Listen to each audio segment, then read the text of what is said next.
Hello tout le monde, on espère que ça joue, on est content de vous retrouver aujourd'hui pour une nouvelle vidéo et aujourd'hui, on s'est prêté mon frère et moi à sélectionner 3 objets chacun, donc 6 objets au total. C'est des objets très personnels, c'est des objets sur lesquels on a envie de vous parler assez longuement parce que pour nous, ils symbolisent beaucoup de choses. Oui, vous le savez si vous nous suivez depuis un moment, que ce soit sur YouTube ou sur Instagram et peut-être plus particulièrement sur YouTube parce que durant les lives YouTube, on a beaucoup l'occasion de parler avec vous des objets finalement qui nous passionnent, qui ont aussi une histoire. Parce que vous le savez, si vous êtes passionné d'horlogerie, quand on a fait à un moment donné l'acquisition d'une belle montre, quel que soit le budget, eh ben c'est un achat, une expérience qui va rester toute sa vie ancrée. Et il y a des objets comme ça, autres que l'horlogerie, qui symbolisent particulièrement quelque chose chez nous, qui sont venus ouvrir un petit peu nos yeux sur une culture bien précise. Ça peut être l'artisanat, l'amour des belles choses plus spécifiquement. Et justement, avec Jonas, dans cette vidéo, on va vous partager 3 objets chacun qui pour nous a marqué notre histoire à un moment donné de notre vie, dans une période bien particulière, et qui a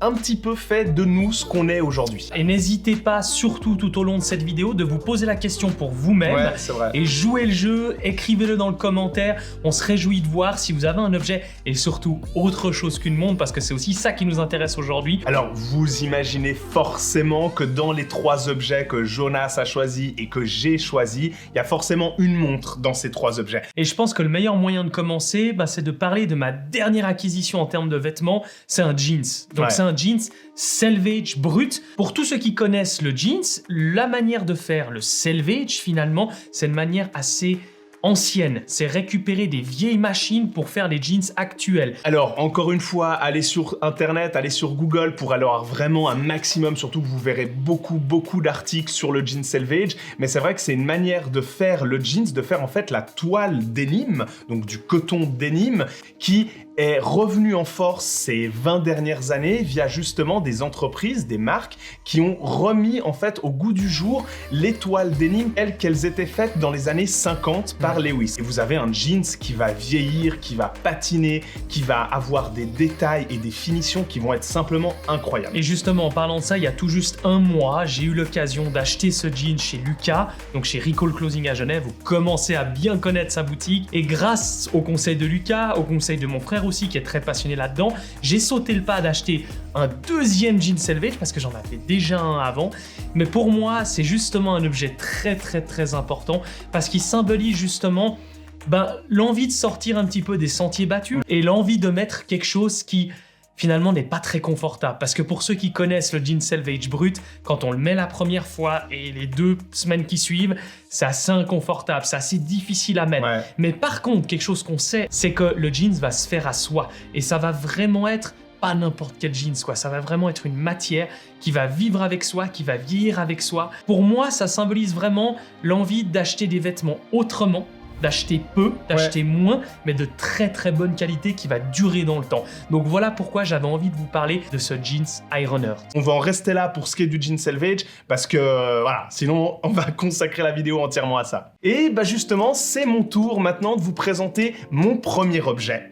Et justement, on va aussi rester un petit peu dans la même famille, on va rester sur les vêtements, on va rester aussi sur le denim selvage brut. Là, c'est un canevas, donc c'est encore une manière de traiter le coton en termes de toile qui est différente que simplement du denim brut. C'est un peu compliqué, là encore une fois, on vous invite d'aller sur Internet, vous en saurez beaucoup plus. Là, c'est une magnifique surchemise de la marque Rock Territory. Ils font faire leur toile au Japon et le tout est confectionné, assemblé et finalement pensé, designé en Californie. Et pourquoi je l'ai choisi dans mes 3 objets? Encore une fois, on doit vous parler de Lucas de Recall Clothing. Alors, on vous précise que ce n'est pas une vidéo sponsorisée. Et moi, la première fois que je suis rentré dans sa boutique, c'était avec Jonas. On a profité de se rencontrer, de se connaître un petit peu, d'échanger un petit peu sur nos différentes activités. Je suis tombé nez à nez avec cette surchemise en jeans brut selvage. Et j'ai craqué. J'ai craqué littéralement. Ce vêtement symbolise beaucoup pour mon histoire. C'est que c'est la première fois que j'achetais un vêtement en denim brut selvage. Ça faisait des années que je me renseignais, que j'allais voir plein de vidéos. Donc voilà pourquoi cette surchemise de chez Rock Territory est dans mes choix des 3 objets de cette vidéo. Et je pense que c'est le moment de vous parler de montre en fait. Il fallait comme l'a dit mon frère au début, que chacun d'entre nous parle d'une montre. Ouais. Et mon choix s'est tout de suite porté sur la Tudor Black Bay 58. Ouais. La montre, vous la connaissez très bien, je pense. On en a fait une vidéo, Oui. on vous en parle souvent sur Oui, Instagram. Mais je pense que c'est important de vous parler un petit peu de l'histoire de cette montre. Et comment ça se fait que maintenant, ça fait presque 2 ans que j'ai cette Black Bay 58 et c'est pas pour rien, elle est arrivée à un moment très important de ma vie en tant que collectionneur de montres. Je me suis posé beaucoup de questions au moment de l'achat de cette montre et je vous parlais souvent avant de mes expériences d'achat. La 58 est arrivée à un moment où j'en avais marre finalement de montres qui cotent, qui sont difficiles à avoir, avec lesquelles finalement on rentre dans un système qu'on vous a parlé nombreuses fois avec mon frère, qu'on a de plus en plus de peine à entendre. Et je me suis laissé un temps d'attente avant d'acquérir cette Black Bay 58. Je me suis laissé plus de 6 mois. Je me suis dit à ce moment-là, cette montre-là, tu vas partir avec un très bon regard et c'est pour ça que j'ai choisi cette Black Bay 58. Elle avait vraiment tout de ce que je souhaitais dans une montre, un tarif qui me correspondait à ce moment-là et c'est la première des montres que j'ai gardées jusqu'à présent. Et depuis que j'ai cette montre-là, j'ai plus revendu une seule montre. Donc c'est pour vous expliquer un peu à quel point cette 58 chez moi marque le début de ma collection, le début aussi de notre aventure sur YouTube, sur Instagram. C'est vrai. Et elle a une place très très importante. Je sais pas si c'est celle que je vais emporter cet été en vacances avec moi, mais en tout cas, je suis très fier d'avoir cette montre au poignet. Puisqu'on est dans les montres, à mon tour maintenant, je vais vous parler de ma magnifique Jaeger LeCoultre Master Control Date. Mais là, c'est justement aussi un petit peu l'occasion, comme Jonas, de vous la présenter, de vous raconter un petit peu son histoire, comment ça se fait qu'à un moment donné, je l'ai achetée et ce qu'elle symbolise pour moi. C'est une montre que j'ai achetée il y a de ça pas si longtemps, finalement 1 année et demie environ. Ça coïncidait justement un petit peu la fin de mon passage d'employé à, je sais pas comment on peut appeler ça, indépendant. Ouais, entrepreneur, comme c'est le cas aujourd'hui entre Jonas et moi. Et ça a été un petit peu mes derniers temps où je me faisais mon salaire d'employé. J'ai économisé pendant un temps et j'ai pu me l'acheter. Et ça a été vraiment la première fois où déjà je m'achetais une montre neuve. Alors ça peut paraître un peu bizarre, mais ma Breitling et ma Tudor sont des montres d'occasion. J'ai pu avoir tout ce processus boutique dont encore une fois on vous parle beaucoup, qui est très important. Grâce à cette montre, je me suis rapproché, on va dire, en tout cas j'ai touché un objectif horloger que je souhaitais toucher depuis que je suis passionné d'horlogerie. C'est-à-dire des très très très belles montres avec un très très très beau mouvement. Dans ma manière de concevoir l'horlogerie, pour moi, Jaeger LeCoultre représentait un petit peu un Graal horloger. Je voulais avoir cette montre élégante avec le fond de boîte ouvert, avec ce beau mouvement fait maison, etc. Mais quand je regarde cette montre le matin, quand je la mets au poignet, je me dis « Ah là là, ça elle est quand même sacrément belle » et j'ai réussi à accomplir un objectif et c'est quand même pas rien. Et là justement, je peux en venir à mon 3e objet et le dernier en l'occurrence des 3 objets que j'ai sélectionnés, c'est mon porte-carte. Porte-monnaie / porte-carte, porte-carte. Rolex. Ça peut paraître bête comme ça, mais pour moi c'est très très important cet objet. Pourquoi ? Parce que je l'ai reçu il y a un moment déjà maintenant, pour justement le fait que voilà, on est influenceur. C'était les débuts. Voilà, c'était les tout débuts. C'était un petit gift que j'ai réussi à avoir dans une boutique à Genève. Au début, il était très connoté à la marque Rolex, aux montres Rolex. Il fallait que j'aie une montre Rolex avec mon porte-monnaie Rolex. Et ça fait maintenant plus de 3 ans qu'il m'accompagne. Et j'en suis hyper content. C'est la seule chose que j'ai Rolex. Et j'en suis hyper fier parce que ça m'a permis de comprendre que finalement, on peut aimer une marque sans pour autant posséder aucun de ces modèles finalement. Et ce porte-carte est un très bel exemple de ça. Ouais, c'est vrai. Et justement, en parlant de cuir, je crois que toi, c'est le moment de parler de ta grosse passion. Je ne pouvais pas ne pas choisir une paire de souliers pour ce top 3, forcément personnel. J'ai pas beaucoup de souliers. Encore une fois, tout ce qu'on vous présente là, on en a peu. C'est ça. Très peu. En tout, je dois avoir 4 paires de souliers. Et là, pour le coup, ce sont des magnifiques Crockett & Jones. C'est le modèle Hailey. Je bavais devant depuis des années et des années. J'allais tout le temps sur leur compte Instagram. Un jour, j'étais en vacances à Londres. Je suis allé dans la boutique à Londres. C'était complètement hallucinant parce que j'ai été accueilli par un monsieur d'un certain âge avec une moustache complètement surréaliste, un costume en tweed. Il m'a montré ses souliers, il me les a mis aux pieds.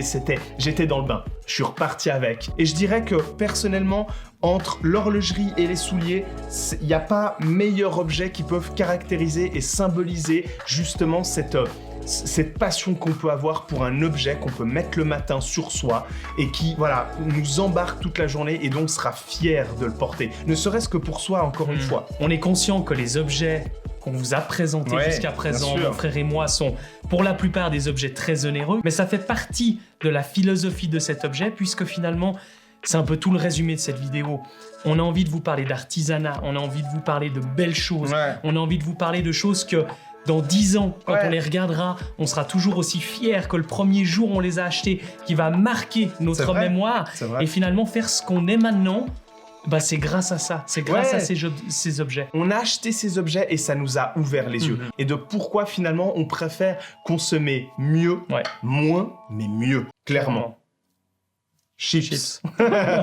C'est la première fois qu'on vous fait une vidéo où on vous parle d'autres objets qu'une montre. On est curieux d'amener peut-être davantage ce genre de sujet, finalement la passion qu'on a pour les objets. C'est le cas avec l'horlogerie et je pense que ça restera toute notre vie le meilleur symbole quand on parle d'objets qui vieillira très bien et qui sera synonyme d'une époque de notre vie. Dites-nous dans les commentaires clairement comment vous prenez cette vidéo. Est-ce que vous êtes d'accord avec nous? Est-ce que vous avez aussi éventuellement un ou plusieurs objets qui n'est pas forcément une montre, dont vous vous souvenez exactement le jour où vous l'avez acheté ou reçu et vous savez qu'il y a eu un avant et un après la possession de cet objet-là. Et comme on le dit toujours, une montre ne se suffit pas à elle-même, donc on se réjouit vraiment d'avoir aussi votre avis dans les commentaires si vous êtes intéressé, qu'on parle notamment par exemple du jean Selvage brut, qu'on puisse vous expliquer un peu plus en détail ce que c'est, peut-être avec l'intervention de quelqu'un d'autre. Enfin tout ça c'est à méditer, mais on se réjouit d'avoir votre avis dans les commentaires et comme d'habitude, d'ici là, n'hésitez pas si vous avez liké la vidéo, de le faire déjà, c'est-à-dire de mettre le pouce bleu, de nous mettre un commentaire, de suivre la chaîne parce que très souvent, vous regardez les vidéos mais vous ne suivez peut-être pas forcément la chaîne. Donc n'hésitez pas à le faire parce que nous, ça nous fait énormément plaisir. À vous rendre sur notre compte Instagram parce qu'il y a aussi un tout autre contenu qui est très sympa aussi par rapport à YouTube. Et comme d'habitude, on se retrouve sur une prochaine vidéo et n'oubliez pas, d'ici là, soyez à l'heure.